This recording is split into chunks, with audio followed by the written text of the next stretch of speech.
Good morning student. पिछले video में हमने राजनीति विज्ञान के आधुनिक दृष्टिकोण के बारे में अध्ययन किया था। इसी के साथ ही पीडीएफ के माध्यम से हमने राजनीति विज्ञान के परंपरागत दृष्टिकोण और आधुनिक दृष्टिकोण के बारे में एक तुलनात्मक विवेचन भी जाना था। अब हमारा अगला टॉपिक है राजनीति विज्ञान में व्यवहारवादी उपागम या व्यवहारवादी क्रांति। यह आधुनिक राजनीतिक सिद्धांत या आधुनिक राजनीतिक विश्लेषण जो हमारा पेपर है उसका सबसे इम्पोर्टेंट टॉपिक है। और अगर आप इसे अच्छे से अंडरस्टैंड कर लेते हैं, अच्छे से समझ लेते हैं, तो हमें पूरी बुक के आगे के जो चैप्टर हैं, आगे के जो टॉपिक हैं, उनको समझना काफ़ी आसान हो जाएगा। आधुनिक राजनीति विज्ञान को व्यवहारवादी राजनीति विज्ञान कहा जाता रहा है। इस तथ्य से इस बात की पुष्टि होती है कि व्यवहारवादी क्रांति का राजनीति विज्ञान पर गहरा प्रभाव पड़ा है। दूसरे विश्व युद्ध के बाद तो राजनीति विज्ञान में व्यवहारवाद इतना घुल मिल गया कि इसने राजनीति विज्ञान की परिभाषा, प्रकृति, अध्ययन क्षेत्र और अध्ययन दृष्टिकोण में युगांतर परिवर्तन ला दिए। परंपरागत राजनीति शास्त्र युद्धोत्तर राजनीतिक परिस्थितियों में इतना बेमेल पड़ गया कि रॉबर्ट ए ढाल ने यहाँ तक कह दिया कि व्यवहारवादी राजनीति शास्त्र परंपरागत में एक विशेष आंदोलन है। राजनीति शास्त्र में अब तक प्रचलित विधिवादी, ऐतिहासिक, आदर्शात्मक व दार्शनिक दृष्टिकोण अचानक ही न केवल आलोचना के शिकार हुए, अपितु बदले हुए राजनीतिक माहौल में उनकी उपयोगिता को गंभीर शंकाओं से देखा जाने लगा।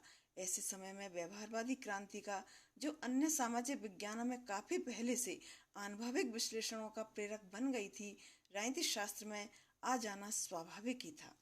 20वीं शताब्दी के प्रारंभिक आधे काल में राजनीति शास्त्र की स्थिति एक तरह से डावाडोल ही थी। यद्यपि 20वीं शताब्दी के शुरू के वर्षों में ही इस शास्त्र में व्याप्त उकताहट और उद्वेलन के कारण नई नई प्रवृत्तियां पनप रही थीं। फिर भी इसका परंपरागत से लगाव बना रहा, किंतु अब सरकारी संस्थाओं व संगठनों के स्थान पर इस बात की खोज होने लगी कि समाज में शक्ति के वास्तविक केंद्र कहाँ हैं और उस शक्ति को प्रशासनों के द्वारा किस प्रकार प्रयोग किया जाता है। औपचारिक और न्यायिक संरचनाओं पर जो बल पहले दिया जाता रहा था, उसका स्थान अब प्रक्रियाओं को समझने की प्रवृत्ति ने ले लिया था। गैर सरकारी संगठनों की गतिविधियों और सरकारी कार्यवाही पर उनकी प्रतिक्रिया के अध्ययन में अब बहुत दिलचस्पी ली जाने लगी थी। चार्ल्स हाइनेमन के शब्दों में, राजनीति विज्ञान का क्षेत्र अब इतना व्यापक हो गया था कि इसमें संगठनात्मक ढांचों, निर्णय लेने और नियंत्रण करने की राजनीति, नीतियों और क्रियाओं तथा सरकार के मानवीय वातावरण को भी सम्मिलित किया जाने लगा। यह सही है कि अमेरिकन पॉलिटिकल साइंस एसोसिएशन की स्थापना के साथ शुरू हुए अनेक प्रयत्न राजनीति शास्त्र में नए संदर्भ जोड़ते गए, किंतु यह सब जहां तहां इसके इस या उस पक्ष में बदलाव थे, पर कुल मिलाकर राजनीति शास्त्र परंपरागत जकड़न में बंधा रहा। उसमें व्यवस्थित ढंग से मौलिक परिवर्तन नहीं आ पाए। उसका ऐतिहासिक, विवरणात्मक, आदर्शात्मक, उपदेशात्मक और दार्शनिकता का दृष्टिकोण कायम रहा। अधिकांश राजनीति शास्त्री राजशास्त्र की ऐसी स्थिति से बेचैन तो थे, पर वे कुछ ऐसा नहीं कर पा रहे थे जिससे इस अवस्था से निजात मिल सके। व्यवहारवाद ऐसे ही समय में राजनीति शास्त्र में प्रवेश लेता है और सहजता से सबका ध्यान आकर्षित करने में सफल रहता है। दूसरे विश्व युद्ध के बाद व्यवहारवाद का राजनीति शास्त्र में धमाके के साथ आगमन सभी राजनीति शास्त्रियों को अपने बहाव में लपेट लेता है और अनेक राजनीति शास्त्री व्यवहारवादी कहलाने में गर्व महसूस करने लगे और अचानक ही राजनीति शास्त्र का परंपरागत चोला आधुनिकता के आवरण से ढक सा गया तथा परंपरागत राजनीति शास्त्र आधुनिक व व्यवहारवादी राजनीति विज्ञान बन गया। व्यवहारवाद ने राजनीति शास्त्र को किस प्रकार राजनीति विज्ञान बनाया, इसको समझने के लिए उन कारणों और परिस्थितियों का विवेचन आवश्यक है जिनके द्वारा व्यवहारवाद का राजनीतिक अध्ययनों में आगमन हुआ। यहाँ हम उन परिस्थितियों का विवेचन करेंगे जिनमें व्यवहारवादी राजनीति विज्ञान का प्रारंभ हुआ। यहाँ यह ध्यान रखने की बात है कि राजनीति विज्ञान में व्यवहारवादी क्रांति का सूत्रपात 20वीं शताब्दी के शुरू में ही हो गया था, किंतु जैसा हमने ऊपर लिखा है, यह आंदोलन के रूप में राजनीति शास्त्र में 1950 के आसपास ही व्याप्त हुआ। अतः हमें पहले व्यवहारवादी राजनीति विज्ञान के प्रारंभ की व्याख्या करेंगे और उसके बाद उन कारणों का अलग से विवेचन करेंगे जिनसे व्यवहारवाद की उत्पत्ति और राजनीति विज्ञान में प्रचलन हुआ। राजनीति विज्ञान में व्यवहारवादी क्रांति का सूत्रपात। चार्ल्स ई मेरियम को व्यवहारवादी राजनीति विज्ञान का बौद्धिक जनक माना जाता है। उसने ही सर्वप्रथम राजनीतिक व्यवहार को राजनीतिक शोध में सम्मिलित करने की बात कही थी। 1925 में मेरियम ने लिखा, अन्य विज्ञानों की तरह ही किसी दिन हम औपचारिक दृष्टिकोण के स्थान पर कोई अन्य दृष्टिकोण अपनाकर राजनीतिक व्यवहार को खोज के आवश्यक तत्व के रूप में देखना शुरू कर सकते हैं। इससे पहले 1905 में प्रकाशित प्राइमरी इलेक्शन नाम की उनकी पुस्तक आनुभविक विश्लेषण की दिशा में एक प्रयत्न था, परंतु अपने इस प्रयत्न में वह अधिक गहराई में नहीं उतरा। इसी तरह 1921 में अमेरिकन पॉलिटिकल साइंस रिव्यू के अपने एक लेख में मेरियम ने इस बात पर जोर दिया कि राजनीतिक शास्त्र को समाजशास्त्र, सामाजिक मनोविज्ञान, भूगोल, मानव विज्ञान, जीव शास्त्र और सांख्यिकी के द्वारा काम में ली जाने वाली प्रविधियों की ओर अधिक ध्यान देना चाहिए। व्यवहारवाद की आधारभूमि तैयार करने में मेरियम के योगदान के बारे में प्रोफेसर एस.पी. वर्मा ने अपनी बुक में लिखा है, राजनीति विज्ञान में लाए जाने वाले पर्यवेक्षण और विश्लेषण की मूल प्रविधियों से बहुत असंतुष्ट होकर मेरियम ने शोध के यंत्रों में सुधार करने का प्रयत्न किया। उसने अपनी रचनाओं में इस बात पर जोर दिया कि राजनीति विज्ञान में वैज्ञानिक तकनीक और प्रविधियों का विकास समय की सबसे बड़ी आवश्यकता है। मेरियम के प्रेरणास्पद नेतृत्व में शिकागो विश्वविद्यालय का राजनीति विज्ञान विभाग राजनीति विज्ञान में नए दृष्टिकोणों व विधियों के प्रयोग का सबसे बड़ा केंद्र बन गया, जहां Leonard White, Harold Gosnell, Quincy Wright, Harold Lasswell, Frederick Schuman, V O Key junior, Gabriel Almond, Herbert Simon और डेविड ट्रूमैन जैसे प्रमुख राजनीति शास्त्रियों का जमघट लग गया। इनमें से अधिकांश राजनीति विज्ञान में व्यवहारवादी क्रांति के अग्रणी विद्वान बने। अमेरिका के राजनीति शास्त्रियों में व्यवहारवादी विचारों के विकास में अनेक यूरोपीय विद्वानों का भी प्रभाव पड़ा। डहल के अनुसार टॉकविल, ब्राइस, ब्रोगन आदि ने व्यवहारवाद के विकास में योगदान दिया। एमिली दुर्खीम संरचनात्मक प्रकारात्मक के संस्थापकों में से था। इस दिशा में सबसे अधिक प्रभाव जर्मन समाजशास्त्री मैक्स वेबर का पड़ा। उसने सामाजिक विश्लेषण को मूल्य मुक्त रखने पर जोर दिया, जो बाद में व्यवहारवादी विश्लेषण का प्रमुख आधार बना। टालकट पार्सन्स, जो जर्मन था पर अमेरिका आने पर समाजशास्त्री के रूप में प्रसिद्ध हुआ, उसने राजनीति शास्त्र को क्रिया सिद्धांत और व्यवस्था की अवधारणा उपलब्ध करवाई। इस तरह 1925 में ही व्यवहारवादी क्रांति का शिकागो में विधिवत सूत्रपात हो गया, किंतु राजनीति शास्त्र में इसका व्यापक प्रचलन दूसरे महायुद्ध के बाद ही हुआ। युद्ध के बाद की राजनीतिक परिस्थितियों ने व्यवहारवाद को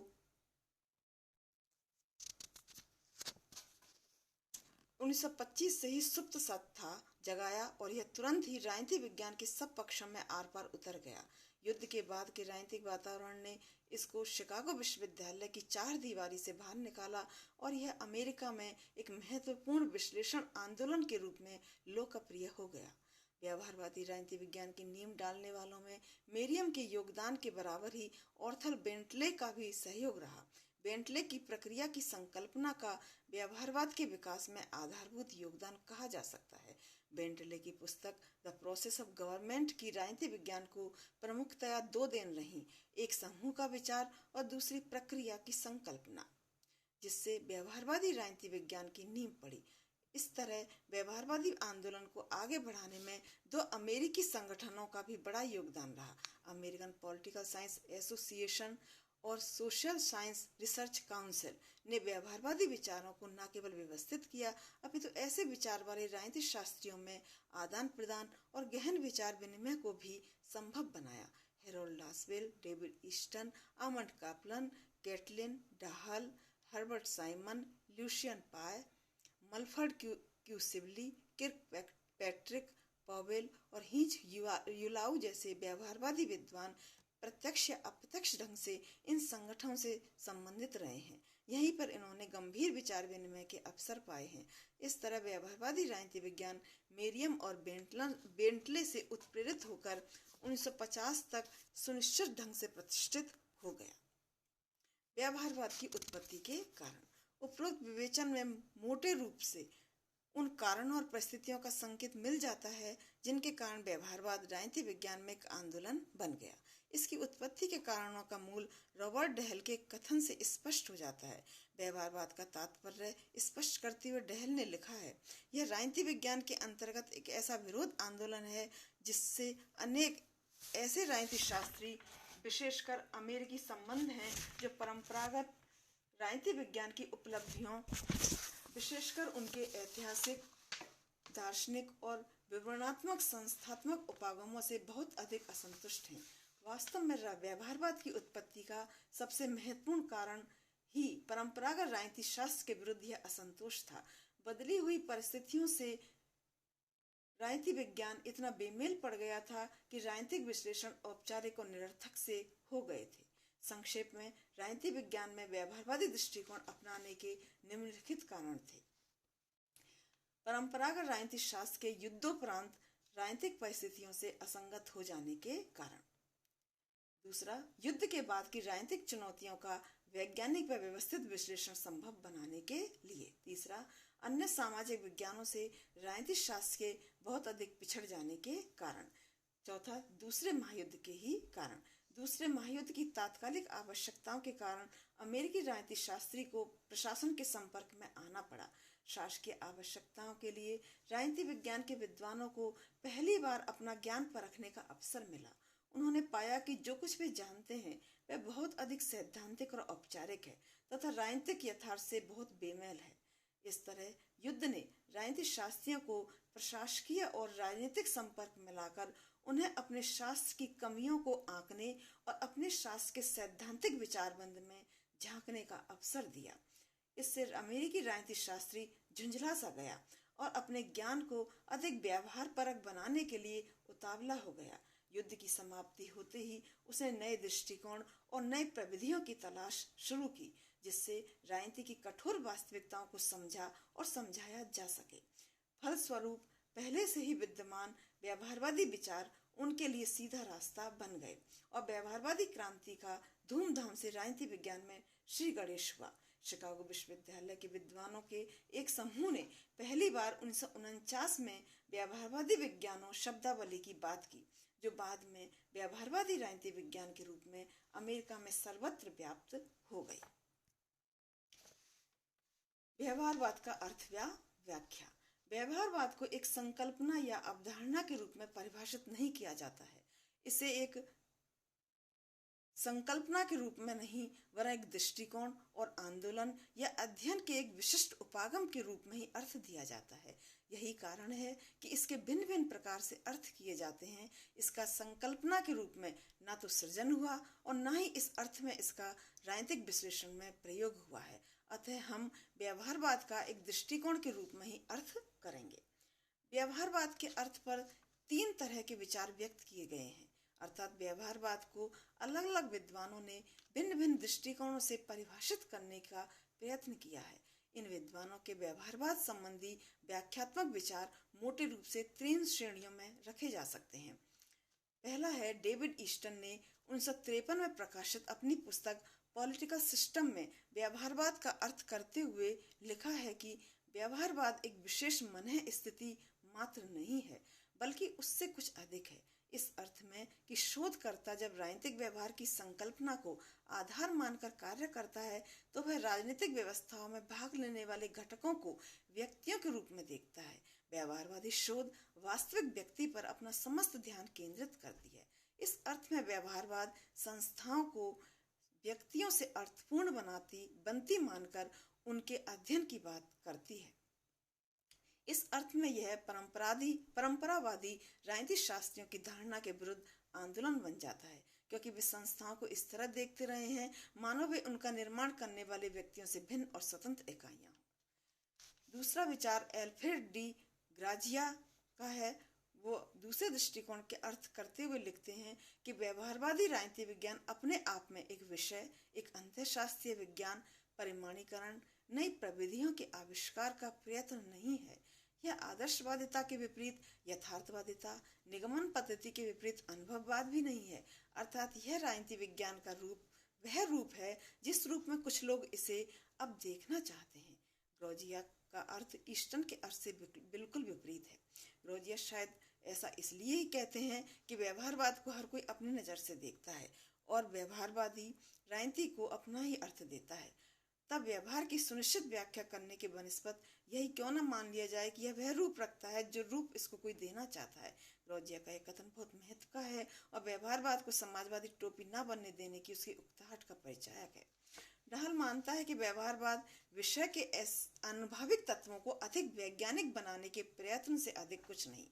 यह एक ऐसा उपागम है जिसका उद्देश्य राजनीतिक जीवन के अनुभविक पक्ष को ऐसी प्रणालियों, सिद्धांतों और कसौटियों के द्वारा जो आधुनिक अनुभविक विज्ञान के अधिनियमों, अभिसमयों और अभिग्रहों को पूरा करती है, स्पष्ट करना है।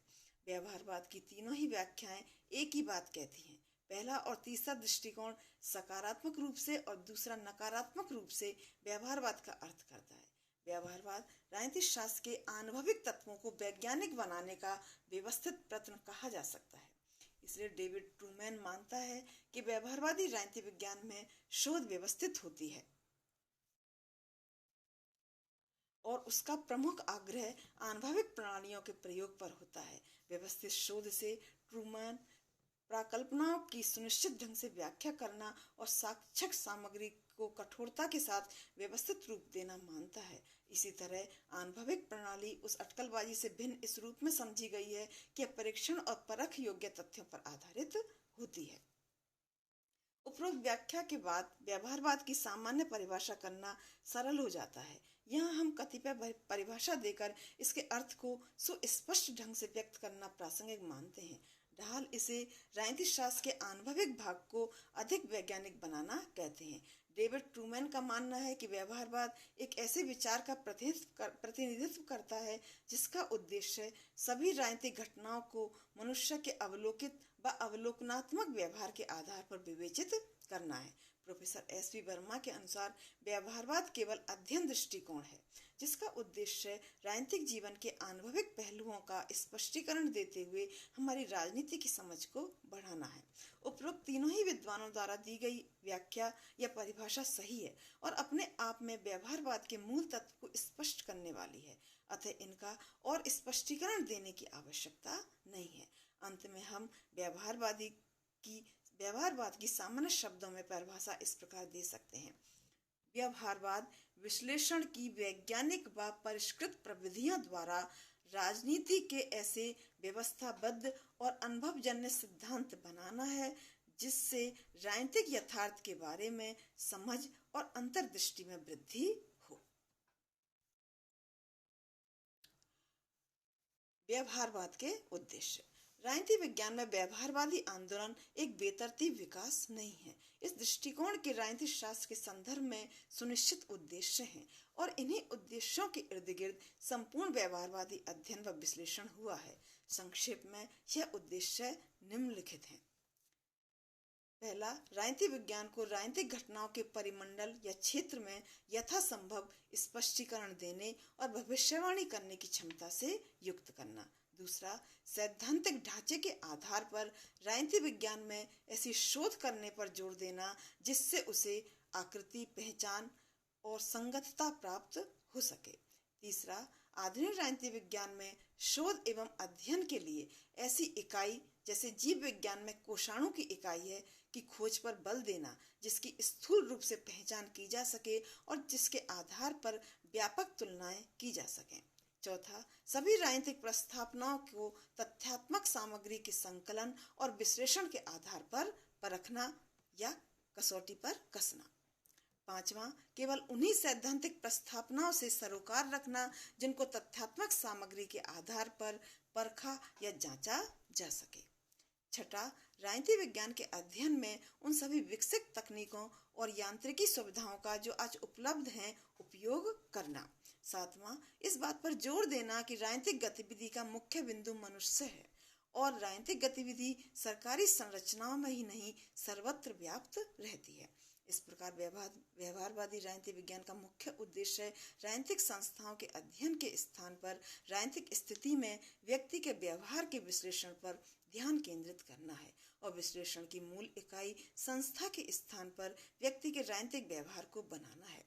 किंतु इसका यह तात्पर्य कदापि नहीं है कि राजनीतिक व्यवहार कि व्यवहारवाद में राजनीतिक संस्थाओं के अध्ययन को कोई स्थान नहीं दिया जाता है। अधिकांशतः व्यवहारवाद पर लिखने वाले भारतीय लेखकों ने यही भ्रांतिपूर्ण निष्कर्ष निकाला है कि व्यवहारवाद संस्थाओं के स्थान पर व्यक्ति के व्यवहार पर ही अध्ययन को आधारित मानता है। इन विद्वानों की यह धारणा गलत है। वास्तव में व्यवहारवादी संस्थाओं को नकारते नहीं, किंतु उनको अध्ययन विश्लेषण में गौण स्थान देते हैं।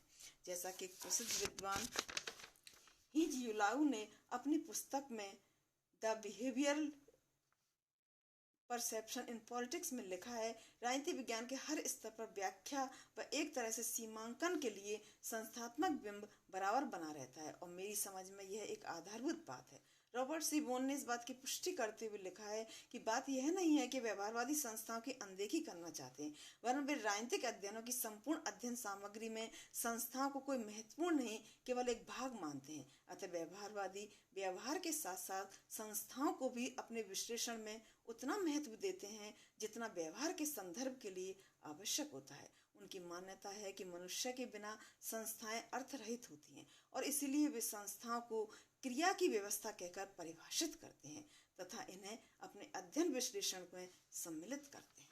धन्यवाद।